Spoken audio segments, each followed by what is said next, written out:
Ayo kita ngopi, rokok keretek menemani. Sungguh nikmat, apalagi yang harus kita lestari.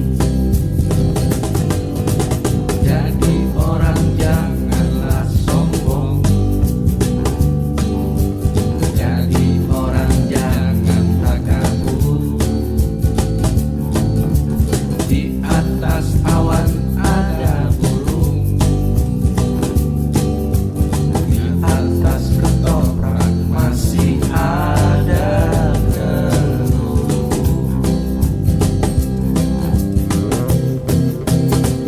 Ngopi lagi nyok, ngopi lagi, ngopi sini bersama kami. Nongkrong lagi nyok, nongkrong lagi, nongkrong jadi silatu. Semua punya buruk. Jadi apa, saling menutupi sekarang. Mana posisi gue yang paling aman? Dan enaknya gue di mana? Gitu loh. Makanya gue suka tuh sama si Poltak jaminan siapa? Ruth Sitompul itu. Gue suka sama dia. Walaupun kata orang dia adalah mencok kemana-mana, penjilat kemana-mana. Tapi setahu gue sampai detik ini tidak ada borok. Ada nggak dia punya borok di Golkar? Ada nggak punya borok di Demokrat gitu loh. Jadi karena kan dia Sekarang PDI. Ada nggak boroknya dia? Jadi ketika dia lihat, ketika dia ada di A, ya dia bela A. Dia bela A. pakai berpasti di situ. Nah, tapi Ketika dia dia- punya borok. Ketika dia di B, dia bela B tanpa menjelekkan si A. Tapi dia nggak punya borok Iya. gitu loh. Kalau dia punya borok, banyak kasusnya yang diceritakan sama dia. Memang manusia tidak ada yang sempurna gitu loh, betul gitu loh. Tapi sampai sekarang umur kita ada 41 tahun ini, pernah nggak kita dengar Ruhut dilaporkan ke polisi, ke KPK gara-gara ini? Nggak pernah. Ruhut tersangkut kasus ini? Nggak pernah. Jadi dia apa? Enteng ngomongnya. Mau nunjuk-nunjuk orang ini salah, gue belain ini, enteng. Gue nggak punya borok gitu loh. Tapi apakah anggota dewan yang sekarang ini bisa ngomong kayak gitu? Nggak. Gitu loh. Maaf soal PKS itu setuju, PKS itu Islam banget, setuju banget gue gitu loh. Tapi di mana PKS pada saat Omnibus Law ini dibahas? Di mana di akhir baru dia bilang kami menolak Omnibus Law gitu loh. Di akhir, di putusan. Buat apa lo ngomong di akhir? Karena pertandingan masih panjang nih, pembahasan masih panjang. Kenapa nggak di awal lo ngomong? Nih kayaknya nggak bener deh nih. Ini kayak gini-gini. Ingat, di anggota dewan itu ada administratornya. Siapa aja? Anggota dewan itu sendiri, ada tenaga, ada staf ahli, ada tenaga ahli. Oke, lo artis. Maaf, bego lo. Tapi apa? Lo kan dikasih duit buat bayar staf ahli, buat bayar tenaga ahli, buat bayar staf ahli. Lo dikasih duit itu. Gue tahu ini karena teman gue ada di sana. Gitu loh, teman gue itu si staf ahlinya. Nah, dia yang ngebahas itu semua. Jadi dikasih dia paper. Dia yang ngebahas di mana. Nih kayak gini-gini. Kasih anggota dewan, nanti anggota dewannya ngomong ke dalam. Kayak gitu. Nah, lu kan nggak tahu nih. Nggak benar nih. Ada hal yang tidak benar nih. Kok diam aja? Kayak si PKS ini sekarang. Gitu loh. Apa? Di mana lu pada saat Omnibus Law ini ada? Dibahas. Itu nggak kejadian bikin candi apa itu yang satu malam. Nah, ini nggak bukan membuat candi Prambanan yang satu malam jadi. Enggak, ini ada berbulan-bulan pembahasan ini. Kenapa lu cuma ngomong di ujung? Kami menolak Omnibus Law. Gitu loh. Nggak boleh gitu, harusnya dari awal lu ngomong. Kayak nggak benar nih. Gitu loh. Makanya gue bilang tadi apa? Semua partai itu semuanya punya bobrok. Semuanya punya dosa masing-masing. Makanya mereka nggak berani ngomong. Nggak gini, gini-gini. Nggak lepas-lepas ngomongnya. Terus ada orang yang ngomong juga nanti, lu nggak ngerasain sih di dalam gimana? Lu nggak ngerasain sih nanti jadi di dalam gimana? Enggak. Kalau lu jadi manusia, hidup lu lurus aja. Tapi kalau lu jadi bangsat. Hidup itu jangan abu-abu gitu loh. Tapi ketika lu sudah memutuskan lu jadi bangsat, jadi bangsat. Jangan sok lu bilang, gue bukan bangsat, gue orang baik. Gitu loh. Jadi hidup tuh harus pilih, kiri kanan, depan belakang. Jangan hidup itu, ya gue gimana ya? Ya gue gimana? Nah, itu nggak pernah hidup kayak gitu. Gitu loh. Hidup tuh harus punya prinsip. Gitu. Jadi nggak bisa yang namanya, ya kayak sekarang kejadian sekarang. Tahu kenapa yang tadi balik lagi Islam itu kenapa kok pecah-pecah? Ya karena semua punya kepentingan. Partai ini kenapa kamu ke sini? Gara-gara anggotanya dia masuk juga, anggota dia kena juga. Makanya gue mendingan cari yang aman. Partai ini kenapa masuk ke sini? Biar gue dibilang orang baik nih. Padahal gue ada di situ juga. Gitu loh. Jadi semuanya apa? Semuanya itu ya ini apa kita itu sebagai rakyat itu udah diatur aja. Gitu. Udah di-setting semuanya. Semuanya yang mau jadi pemimpin. Jadi enggak semuanya itu mengamankan posisi masing-masing gitu loh. Lu biar enggak kelihatan banget lu mendukung gue, lu sono gitu loh. Padahal lu orang gue juga. Iya, jadi tadi kenapa sih Indonesia begitu ya, nggak action gini-gini. Nah, jangan-jangan di situ nih kalau menurut gua nih yang nggak setongkrongan lah ya. Kenapa sih Indonesia nggak cabut aja ininya sama Amerika gitu kan? Ya. Nah, menurut gua sih, udah biarin aja lu perang lah, lu perang, ntar kan lu perang terhancur semuanya. Udah, habis kita di sini santai aja. Tanpa gua mutus pun nanti kalau dia perang mau menang kalah kan sama-sama hancur bahasanya gitu kan. Mungkin yang menang Pemikirannya siapa? ini gua bahasa Pemikiran bahasa di tongkrongan. Misalnya Beca sama lu perang nih berdua nih. Set, lu kan nih dah. Beca juga pasti duitnya habis juga buat biaya perang kan. Pasti lemah juga kan. Karena gua mah nongkrong aja, ngobrol terus misalnya. Enjoy aja gitu. Nanti besok-besok suatu saat lu dua-duanya pasti kan menurun nih. Nah, belilah sama gua. Jadi gua jadi pedagang aja udah, ya kan? Gua tengah-tengahnya di sini. Gitu. Ya cari posisi aman. Cari posisi aman. Tapi nggak tahu, jangan-jangan ada skenario juga di balik itu kan, kayak tadi kayak udah diatur. Udah lu Indonesia anteng-anteng aja dulu. Lu kan hasil bumi lu kan banyak. Ngapain lu ribet-ribet? Udah tenang aja lu. Ntar gua sokong gini-gini ya. Tapi kan gitu nggak tahu. Balik lagi juga kayak di Indonesia lagi. Partai ini kan, jangan ada skenario nya gitu kan, ada yang udahlah lu ikut aja dulu kesana lu dari program dukung gua. Ntar ujung-ujungnya Iya. juga. Iya. Jadi kan ada skenario di balik itu kan. Betul. Yang dulu bisa diumpetin tapi di era sekarang orang udah bisa berasumsi, kok begini sih? Kok tiba-tiba jadi begini? Terus tahu-tahu pas udah selesai pemilunya, mereka jadi satu lagi. Ya itu gitu loh. Akhirnya kan orang jadi gampang berasumsi kan. Betul. Jadi nggak ada yang punya prinsip semuanya. Prinsipnya prinsip kepentingan. Prinsip kepentingan, iya. Gitu loh. Harga dirinya nggak ada. Jadi ya gua ya nongkrong aja lagi terus pokoknya Terus kita ngamatin aja gitu. Terus kayak si Ijo nih. Diskusi ya, iya. Si Ijo nih. Yang gue sedihnya adalah udah masuk-masuk, udah deket-deket ke sana. Akhirnya nggak dipakai. Terus jadi apa? Nggak malu lu. Ya ngalir aja dia. Nah, gitu loh. Udah jalan aja. Jadi Sekarang nggak, waktu kemarin sempat beberapa hari ngurus SKCK. Gitu loh. Ngurus SKCK, udah ngurus ini, terus akhirnya nggak dipakai. Nggak malu lu. Gitu loh. ya, mungkin ada skenario juga yang dia buat. Nggak tahu apa. Kacau, right? Oh, individual. Nggak, bukan. Bosnya. Ya emang kalau dipikir kacau. Kalau dipikir kacau. Jadi nggak punya harga diri. Gitu loh. Ya. Terkadang karena ada kesempatan juga sih. Kalau gue pikir kayak Gibran. Mumpuni. Iya, Ya, jelas tuh. kenapa nanti ntar aja sih. Jelas. Nah, cuman kalau dia tunggu nanti, nggak akan ada kesempatan yang menurut gua. Iya.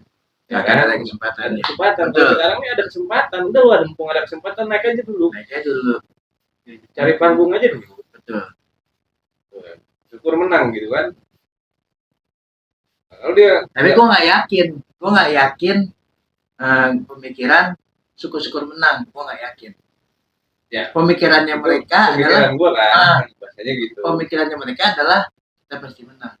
Ya. Kenapa gue bisa bilang begitu? Ingat. Di ujung pemutusnya siapa? Ya, Di ujung pemutusnya siapa? Itu aja dulu. takutnya.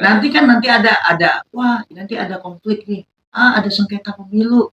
Wah, kita harusnya menang nih. Kok kita kalah sih? Ya udah kita gugat yuk. Nah, di ujung pemutusnya siapa? Lagi di situ. Jadi gua agak berpikir kayak gitu tuh. Disengaja yang dibuat konflik. Akhirnya kan nggak selesai nih pemilu. Sengaja dia terundur setahun atau 2 tahun. Kayaknya gitu. Tapi ya nggak tahu ya, ini kan ada Nah, kayaknya itu nggak mungkin deh. Karena kan sudah daftar semuanya. Iya, daftar. Jadi pemilu nggak bisa diundur kan? Nah, Nah, kemarin kan ada isu mau diundur. Ah. Ada kan? sudah daftar semuanya. Udah daftar. Nah, tiba-tiba kan set jadi bikin konflik. Ah. Ya kan? Set. Bentar dulu nih perhitungannya gimana lo? Akhirnya ke pending ya kan? Akhirnya presiden sementara dulu mungkin atau gimana? Ya masih orang pemerintahan sekarang dong kan gitu. Jalan setahun, 2 tahun baru terus. Kan di situ ada Ya sama kayak 2019. 2019 kan sampai kisruh banget tuh, sampai yang di bulan puasa tuh. Bulan puasa yang lempar-lemparan di Tanah Abang. Oh, Yang sampai sahur. gitu, iya, Ya, iya. sampai kayak begitu gitu. Sahur ya. Nah, jadi ya semoga ya nggak terjadi kayak begitu gitu. Dan itu apa namanya, tolonglah pada orang-orang hebat nih, jangan kayak begitu. Ini negara loh, bukan RT RW yang lu adu-adu gitu loh. Itu takut mati. Jadi jangan berpikir kekuasaan nih gue bisa begini gitu loh. Tuh, kalau mati lu gimana lu? Aduh, Gitu lu loh. ada yang sakit begitu. Iya, Mana dia? gue gak berani ngomong gitu. Siapa sakit? enggak kalau Sama kalau kita berandai-andai nih dari 6 ini dia di Indonesia jadi apa bagusnya? Jadi kita runut satu semuanya nih. Misalnya Gibran kan anak muda, wah dia jadi Menpora, misalnya gitu. Ah. Wah, Anies presiden, Menteri Pendidikan. Iya. Ah, misalnya. Tapi Kan cuaca dia terus. pernah Oh, Menteri Pendidikan. Dia pernah. Ya coba lagi aja, nggak apa-apa. Di situ Nah, si Mahfud tuh Menko Polhukam dulu. Menkumham, Menkumham. Bukan Menko Polhukam. Ya oke, cocok lah Menkumham. Terus Cocok abis di itu sini. si Prabowo ini Menhan, oke lah. terus presidennya siapa? Surya Paloh. Oh, sorry. Gue suka Surya Paloh. Kenapa gue suka Surya Paloh? Dia adalah satu-satunya ketua partai yang nggak mau ikut-ikutan soal itu. Bukan ikut-ikutan ya, maksudnya gue dapat apa nih? Gue pernah dengar omongan dia di tahun 2018. Waktu itu dia orang pertama yang mengusung Jokowi jadi presiden, bukan PDI. Ingat baik-baik, bukan PDI. Tapi apa? Surya Paloh. Nah, ditanya sama wartawan, Bapak nggak mau Pak, jadi ini aja, jadi nyalon juga, kata dia. Ini bukan era saya. Ini sudah yang di bawah saya. Ingat loh, umurnya dia itu adalah seumuran tuh sama seumuran dan selevel ya. Seumuran dan selevel sama si Prabowo, sama si Erlangga, itu loh, sama si Pan. Hatta Rajasa ya. Apa? Ya. Bukan. Pan. Dia bukan Zulkifli Hasan. Itu kan semua ketua-ketua partai itu. Tapi mereka apa? Ikut main gitu loh. Takut pengen banget jabatan lu. Gitu loh. Segitu pengennya lu sampai ikutan main. Dan secara logika juga kita berpikir ya, secara bodoh aja. Yang 5 tahun terakhir Prabowo adalah Menhan. Sekarang itu sistem, kalau zaman dahulu zamannya Pak Harto, kementerian itu minta duit ke keuangan. Gue minta duit dong. Sekarang juga gitu. Sekarang minta duit bukan ke keuangan. Keuangan itu cuma administrasi. Minta duit ke anggota dewan sekarang. Penjabarannya ke anggota dewan. Iya. Ya, keuangan mencairkan. Hanya itulah alurnya sekarang. Oh, Tapi apa? Lu presentasi ke anggota dewan. presentasi kan anggota dewan. Pemutus adalah anggota ACC. dewan. ACC anggota dewan. Nah, keuangan itu cuma ngeluarin tuh. Oh, udah dapat ACC-nya, udah keluarin duitnya. Administratif. Nah, secara logika, Prabowo adalah ketua partai Gerindra. Gitu loh. Dia adalah Menhan. Dia minta duit ke presentasi ke anggota dewan. Anggota dewan itu siapa? Anak buah dia bukan dia semua. Anak buah dia bukan. Ya, hampir banyak. Bukan hampir, emang anak buah dia. Dia kan ketua partai. Iya, Yang ada di anggota dewan kan anak buahnya dia. ketinggian semua gitu. Ya semua lah, kan Gerindra itu anak buah dia semua. Kita bicara Gerindranya. Iya. Nah, dia kan Menhan nih, ketua Gerindra. Minta duit ke anak buah. Secara logika, masuk gak sih ke akal? Gue bosnya loh. Gue minta duit ke anak buah gue. Udah pasti anak buah gue oke. Gak mungkin anak buah bilang, buat apa pak? Ah gak bener loh pak. Gak mungkin anak buah gak okein. Gak mungkin. Pasti anak buah gue bilang, oke pak. Bapak minta berapapun. Oke pak. Gitu loh. Sistemnya yang Enggak, kalau hal itu bukan sistem. Itu benar. Itu udah benar. Hal itu benar. Gue setuju. Tapi apa? Harga diri pemimpin partainya yang nggak ada. Harusnya apa? Dia pikir dong, gue kan bosnya nih. Ngapain gue minta anak buah gue? Kalau alurnya seperti ini apa? Berarti jangan gue yang ada di situ. Yaudah, lu jadi menteri. Kayak Surya Paloh aja. Meskipun dia ada menterinya anak buahnya dia, tapi dia kota dia anak buah dia juga. Ada nggak dia di situ? Ada. Harga dirinya kena nggak? Nggak ada. Gitu loh. Itu lebih elegan daripada apa? Gue bos, minta duit ke anak buah gue. Gitu loh. Anak buah gue itu konflik kepentingannya ada banget. Pasti semuanya, oke pak, bapak minta berapapun. Oke pak. Gitu loh. Ada nggak penjabaran soal ditolak pak? Nggak mungkin anak buah gue berani sama gue. Ya tapi itulah. Kita sebagai rakyat, Pak, sebagai penonton aja, Pak. Kita nggak usah ya jadi orang goblok aja lah. Ikut aja lah. Ikut aja apa kata orang atas, ikut. Kita harus begini, kita ikut aja lah sekarang, Pak. Gitu loh. Karena kita mau ngomong apapun, kita juga nggak dengar. Gitu loh.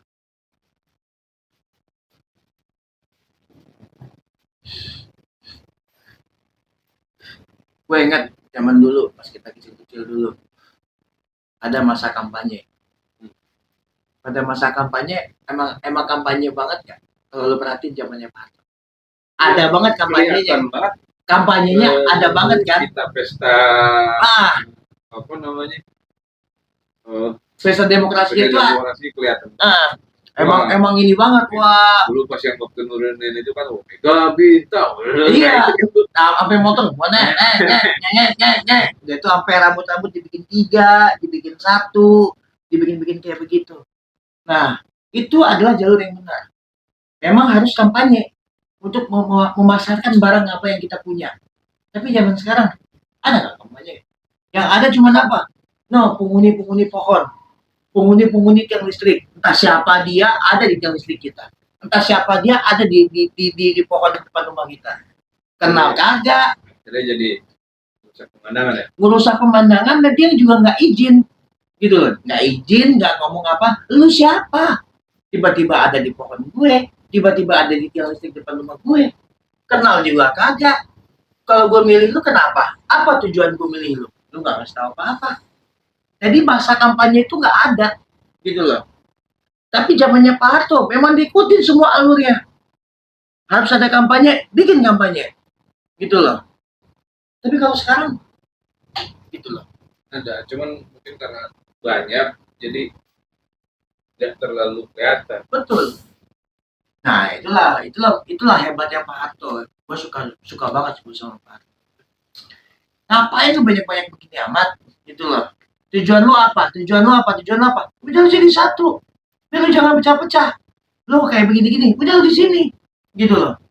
Cuman kalau bagi tadi gitu, semuanya mau jadi pemimpin kan. Kalau dia jadi satu, berarti kan pemimpinnya satu. Kalau ada 3, berarti pemimpinnya ada 3. Semakin banyak, pemimpinnya banyak. Dan punya kesempatan masing-masing itu untuk jadi pemimpin. Kalau ketika dia, makanya sih sebenarnya bagusnya, ketika dia cuma 3 atau sedikit. Lu kalau mau jadi pemimpin, ya benar-benar berkompetisi dan benar-benar bagus. Ya, lu jadi orang nomor satu di partainya, lu berlomba. Nah sekarang kayak banyak mau jadi pemimpin, ya, mumpuninya belum terlalu. Terus kayak artis-artis Ya, tiba-tiba jadi anggota dewan. Lu ngerti nggak ilmu tata negara? Lu ngerti nggak cara bikin aturan gimana caranya? Gitu loh. Tiba-tiba jadi anggota dewan. Wakilin siapa lu? Lu paham apa? Gitu loh. Minimal lu sarjana hukum. Karena yang dibahas di anggota itu adalah mengenai hukum. Gitu loh. Ngerti nggak lu cara membuat aturan itu bagaimana? Gitu loh. Aspeknya yang dipenuhi apa? Gitu loh. Nah, tapi si partai karena merasa wah followers, apalagi sekarang kan zaman sosmed, wah followersnya banyak nih. Nah kita gunakanlah ini, gitu loh. Mengesampingkan mengenai ilmunya, gitu loh. Nah jadi pada saat nanti si artis ini jadi, terus kita ngasih tahu aspirasi, dia juga bingung mau ngapain. jadi ya sebenarnya kalau gue balik lagi, kalau kita berorganisasi, kita tahu kapasitas tim kita. Nah, Betul. jadi ketika si artis ini kuatnya di masa, Ah, ya udah kasih posisi, ya dibuat di masa, buat gayang masa. masa betul. Nah, kalau dia kuatnya di apa, kasih dia di sini, jangan dia artis dulu urusin kesehatan misalnya atau apa, ya belajar lagi dia. Zamannya Pak Harto, kalau lu ingat ya, zamannya Pak Harto tuh artis dikasih ruang. Kasih. Artis dikasih ruang. Itu dia utusan golongan. Jadi di anggota dewan itu anggotanya itu bukan hanya anggota dewan doang, tapi ada utusan golongan namanya. Disitulah ada Roma Irama. Disitulah kalau nggak salah ada situ juga. Kalau nggak salah gue ya, jadi MZ juga masuk deh. Tapi, ya, bukan. Apanya? Dia masuk ke utusan golongan itu. Eh, Gitu loh. Jadi anggota dewan itu bukan hanya 3 partai itu isinya, tapi apa? Ada satu lagi utusan golongan. Nah, di situ ada golongan mungkin sebutnya apa gue lupa. Kesenian mungkin ya. Ada fraksi kayak gitu, terus ada lagi fraksi ABRI. Nah, ABRI memang dikasih medannya. Ini medan buat lu. Nah, ini buat rakyat sipil. Ini buat artis. Dibikin kayak begitu. Jadi ada wadahnya semua dikumpulin. Terwakilkan semuanya. Nggak ditutup gitu loh. Nah, untuk lu menjadi utusan golongan dari artis itu gimana? Ya lu gabunglah ke si ikatan artis itu apa, parsi, apa gitu begitu loh. Nah, lu aktif di sana, lu udah aktif di organisasi lu tuh, nanti lu dikirim ke sini.